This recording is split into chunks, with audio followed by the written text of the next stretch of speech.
Vymeniť staré stroje za nové a tým zlepšiť komfort a kvalitu cestovania. Železničná spoločnosť Slovensko za posledné mesiace vyhlásila viaceré súťaže na ich obstarávanie. Otázkou sú však peniaze. Tie by chceli nájsť v eurofondoch.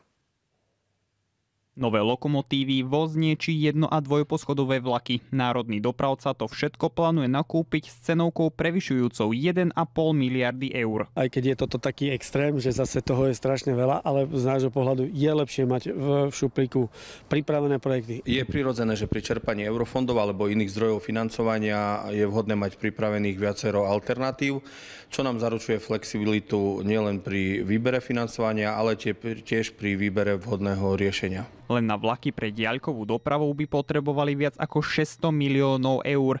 Ak by to aj železnice chceli všetko nakúpiť, problémom budú peniaze. V súčasnosti je možné žiadať o eurofondy len na vlaky, ktoré jazdia v regionálnej doprave. To sa snaží ministerstvo dopravy zmeniť. Pripravujeme revíziu programu Slovensko, ktorá umožní rozšíriť podporu obnovy železničného vozidlového parku aj prostredníctvom iného opatrenia. V praxi by to mohlo znamenať, že národný dopravca by mohol dostať peniaze z iných, nevyčerpaných výziev. Vyhlásené súťaže vnímame ako krok k tomu, aby sme boli včas pripravení na vhodné príležitosti a zároveň mohli realizovať modernizáciu technológií, respektíve vozidiel. Mnohokrát sme svedkami opaku, že zrazu prídu peniaze, sú na stole a my ich nevieme čerpať. S jednotlivými projektami súhlasí aj útvar hodnoty za peniaze. Pri celkovom hodnotení sa objavuje jedno veľké ale. Nie je jasné, ako sa tieto projekty môžu navzájom ovplyvňovať, ani ktorý z projektov má vyššiu prioritu v prípade obmedzených finančných zdrojov.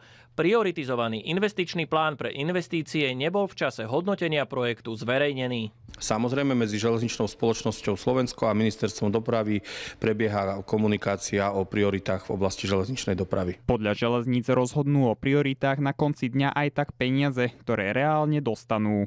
Matej Kurila, Teatry.